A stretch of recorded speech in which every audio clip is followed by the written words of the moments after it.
여러분 안녕하십니까? 윤석열 대통령의 탄핵안이 통과되고 말하자면 탄핵이 인용됨에 따라서 윤석열 대통령은 곧 한남동 관저를 비울 것으로 보입니다. 이번 주말 토요일이나 일요일 안에 관저를 비우고 서초동의 아크로비스타 이 사저로 이사할 것으로 보입니다.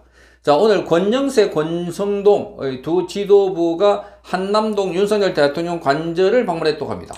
자, 윤석열 대통령은 총 대선에서 꼭 승리해달라 이렇게 말했다고 합니다. 자, 이걸 보면 지금 윤석열 대통령은 자기가 발판이 됐던 국민의힘에서 버림을 받다시피 이래 한 대통령이 되어버렸습니다. 윤석열 대통령이 가장 힘들어할 때, 그러니까 체포되고 구속되고 그리고 탄핵받을 때 당의 지도부 그 누구로부터도 도움을 받지 못했습니다. 오히려 당 안에 있는 친윤계 의원 몇 명으로부터 지원을 받거나 또는 친윤계 의원들 성명서를 발표하기도 했습니다. 자, 핵심인 권성동 그리고 권영세 비대위원장, 권성동 원내대표, 자, 여기로부터는 어떤 지원을 받지 못하고 성명서 비슷한 거, 그것도 윤석열 대통령에 대해서 인권 침해가 있다 할 때 그때서 마지못해 하는 듯한 이런 태도였습니다. 자, 그래서 우리는 더더욱더 국민의힘에 대해서 많은 비판을 하고 또 분노가 가시지 않고 있는 상황입니다. 자, 이런 상황에서 오늘 7시부터 17시부터 그러니까 오후 5시부터 5시 30분까지 권영세 비대위원장과 권성동 원내대표 그리고 신동욱 수석 대변인과 강명구 비대위원장 비서실장이 위로차 한남동의 대통령 관저를 방문했다고 밝혔습니다. 자, 마치 손님으로 간 것 같습니다. 자, 그러면서 윤석열 대통령 탄핵 소추안 의결 후에 당 지도부가 윤 대통령을 만난 것은 지난 3일 면회와 구속 취소 후에 지난달 9일 날 한남동 관저에서 만난 데 이어서 세 번째라고 합니다. 그러니까 아주 의례적으로 만난 거고 있습니다. 이재명과 당의 지도부는 수시로 만나고 하나가 되고 이재명이 위기에 빠져 있을 때는 그야말로 목숨 바치다시피 해서 이재명을 지키려고 하고 있고, 그리고 이재명이 지난번에도 이 건과 관련해서는 선거법 관련해서 항소심에서 무죄 선고받을 때 유승민이 쫙 부채형으로 도열해가지고 정말 조폭의 한 장면을 보는 것 같았습니다. 거기와는 너무나 대조적인 장면입니다. 이게 국민의힘이고 이게 더불어민주당입니다. 자, 여기서 오늘 신동욱은 이렇게 말합니다. 당 지도부는 윤석열 대통령께 그동안 수고가 많았었다. 이런 결과가 나온 데 대해서 안타깝다는 뜻을 전했다. 이렇게 말하고 있습니다. 수고 많았다, 안타깝다, 나무 이야기입니다. 나무 사람들에게 그냥 하는 소리 의례적인 인사로 보입니다. 자, 그래서 윤석열 대통령은 최선을 다해준 당과 지도부에 고맙게 생각한다고 말했다고 이렇게 말했습니다. 자, 얼마나 겉도는 대화입니까? 여기에 무슨 결속이 있고, 여기에 무슨 하나가 됨이 있고, 여기에 무슨 투쟁이 있고, 여기에 무슨 자기 당의 대통령을 지키겠다는 의지가 보입니까?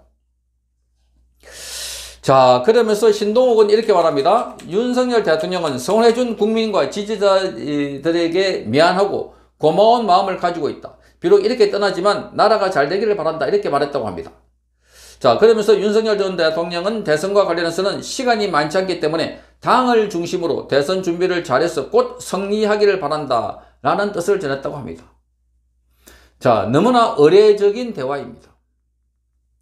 자, 이 당의 비상대책위원과 원내대표는 당의 투톱입니다. 자, 자기 당에서 배출한 대통령이 이 탄핵당할 동안에 그동안 이선이 뭘 했나? 정말 한심하기 짝이 없습니다. 자, 이 상황이 끝나고 난 뒤에 원망하면 뭐 하겠나 라고 말하는 사람도 있겠지만 그동안 권성동과 권영세가 보여준 거 보면은 마치 윤석열 대통령이 탄핵이라도 당하기를 바라고 있던 사람들처럼 윤석열 대통령이 말하자면 빨리 나가고 그래서 개헌을 하고 그렇게 해가지고 자기들이 원하는 그런 대통령을 내세우기 위해서 안간힘을 쏟고 있는 것 같은 이런 느낌을 강하게 받고 있습니다. 그래서 더더욱더 윤석열 대통령에 대한 탄핵 관련해서는 억울하다 하는 생각이 드는 겁니다. 민주당은 범죄자를 지키기 위해서 카르텔을 형성하듯이 딱 하나의 스크랩을 짜고 뭉치고 그래서 끝까지 지키겠다고 투쟁을 같이 하고 있는 상황입니다. 그런데 자기 당에서 배출한 대통령 그거나 권성동과 권영세는 초기부터 윤핵관으로 불렸던 사람들입니다. 자, 거기 한남동의 관저에 새벽같이 3,000명의 인남 병력이 투입돼 가지고 마구잡이로 나설 때 눈곱빼기도 보이지 않았습니다. 나타나지도 않았습니다. 마치 대통령을 잡아가라는 듯이. 그건 무슨 메시지입니까? 공수처에 또는 더불어민주당에 우리 당의 대통령은 알아서 처리해라. 우리는 관심이 없다. 이런 메시지도 똑같은 겁니다. 그러니까 마음 놓고 일개 공수처장이 현직 대통령을 체포하고 구속했던 것이었습니다. 그러니까 굽이 체포될 때, 나중에 또 석방될 때, 뭐 굽이 때마다 입장을 발표하는 이런 식의 아주 의례적인 행태를 보이고 있습니다. 자, 여기도 오늘 나왔던 대화도 너무나 포멀한 의례적인 겁니다. 자, 그래서 지금 방문했을 때 그동안 수고가 많았다. 윤석열 대통령께 수고가 많았다.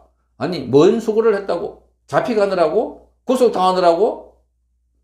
자, 이런 결과가 나오는데 대해 안타깝다. 누가 안타깝다고? 정말 기가 막히는 일 아닙니까? 국민의힘에 108명 국회의원이 있지만 이런 식으로 강 건너 불구덩이 하듯이 자기 당의 대통령을 취급하고 있는데 어느 헌법재판관이 이 사람은 지켜야 되겠다. 그런 생각을 가졌겠습니까? 제가 조금 전에 설명을 했지만, 자, 거기에 조한창, 정형식, 그리고, 김복형. 자, 이 사람들이 그동안 뭐 이렇게 싸웠다. 정계선하고 싸웠다. 이렇게 말하자면 찾아가가지고 항의했다. 라고 하는데, 그거 전부 다 쇼가 아니었을까? 쇼. 국민을 속이고 자유우파를 속인 쇼가 아니었을까? 마치 권성동과 지금 권영세가 윤석열 대통령이 찾아가가지고 쇼를 하듯이 이게 지금 자유우파 진영에 있는 정치인들이 하는 짓거리라고 생각하니까 너무나 분통이 터지는 겁니다. 왜 대통령을 지키지 못했나? 대통령이 뭐 때문에 비상계엄을 선포했나? 대통령이 비상계엄을 선포한 가장 큰 이유 중에 하나가 탄핵, 예산, 동결, 그리고 입법 폭주였습니다. 그 전부 다 막아야 될 주체는 국민의힘이었습니다. 국회에서 막아야 할 걸 못 막으니까 윤석열 대통령이 몸을 던져가지고 비상계엄을 했습니다. 윤석열 대통령 위에 자리가 있는 것도 아니고 자식에게 물려줄 자녀가 있는 것도 아닌데, 그런데 그 이유 때문에 헌법을 지키고 헌법을 보존할 의지가 없다. 이렇게 하면서 마구잡이로 윤석열 대통령을 탄핵시켰습니다. 정말 기가 막히지 않습니까? 똑같은 레파토리를, 똑같은 소리를 2017년도 박근혜 전 대통령이 이어서 또다시 이야기를 들을 줄이야 우리는 꿈에도 몰랐습니다. 자, 어리석은 짐승도 똑같은 함정에 2번 빠지지 않는다고 합니다. 그런데 대한민국의 자유우파는 또 반복을 하고 있습니다. 자, 그리고 다음 대선 온다고 하니까 서로가 나서가지고 지금 여기 줄 서고 저기 줄 서고 나서가지고 또 분열할 채비를 보이고 있습니다. 정녕 이렇게 해서 나라가 망하는 것 같습니다. 아니, 이미 망하지 않았을까? 자유우파 진영 쪽에는 완전히 망하고 대한민국은 지금 좌파들이, 반국가 세력들이 법관이란 이름으로 또는 군인이란 이름으로, 검찰이란 이름으로, 국정원의 고위직이란 이름으로, 공수처의 고위직이란 이름으로 들어와서 마음껏 나라를 뒤집고 파괴하고, 그래서 우리 정통 대한민국이 아닌 엉뚱한 나라를 만들고 있다. 이런 생각은 여러분 혹시 들지 않습니까? 여러분들이 알던, 우리가 알던 그 나라는 이미 20년, 30년 전에 그 나라고, 지금의 이 대한민국은 완전히 달라진, 그래서 나라 이름을 바꾸고 태극기를 바꾸고 국기를 바꾸더라도, 애국가를 바꾸더라도 전혀 이상할 것 없는 그런 나라로 변모하고 있다는 점에서 너무나 애통하다는 생각이 듭니다. 자, 대통령을 떠나보내는 집권 여당의 대표들의 모습을 보십시오. 이 모습 하나로 정리하자면 바로 한 단어가 배신자입니다. 배신자. 겉으로 끝까지 모양을 지키려고, 형식을 지키려고, 그래서 찾아가는 모양을 하고 있지만 우리는 배신자라는 이름을 지울 수가 없습니다. 국민의힘 안에는 이런 부류가 덕실덕실하다는 데서 정말 분통이 타는 겁니다.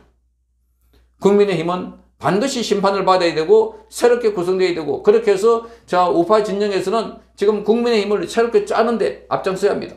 오늘 권성동 원내대표를 비롯해서 지도부는 윤석열 대통령에 대해서 이렇게 된 것에 대해서 너무나 가슴 아프다 이렇게 말하고 있습니다. 그러면서도 지금 우리는 대선이 60일밖에 또 왔으니까 통합해서 이겨야 된다 이렇게 말하고 있습니다. 이런 대선에 이기면 뭐 하겠습니까? 대통령 만들어 놓으면 또 탄핵시키고, 대통령 만들어 놓으면 또 저들에게 갖다 바치는데, 이런 나라, 이런 정권, 이런 지도부가 무슨 필요가 있겠습니까? 그래서 우리는 싸우는 겁니다. 싸워야 합니다. 앞으로 이런 기회가, 싸울 기회가 많이 있지 않을까. 그래서 다음에 자기 대선에 나오는 사람들은 반드시 싸우는 사람을 만들고 그 싸우는 사람 중심으로 국민의힘을 변화시키는 사람이어야 하는데 그 사람이 누군지 저 초원에서 말을 타고 광야에 건너오는 사람이 있기를 간절히 기도해 봅니다. 성창경 TV였습니다. 이호근 방송 구독, 좋아요는 좋은 방송을 만드는 데 큰 힘이 됩니다. 감사합니다.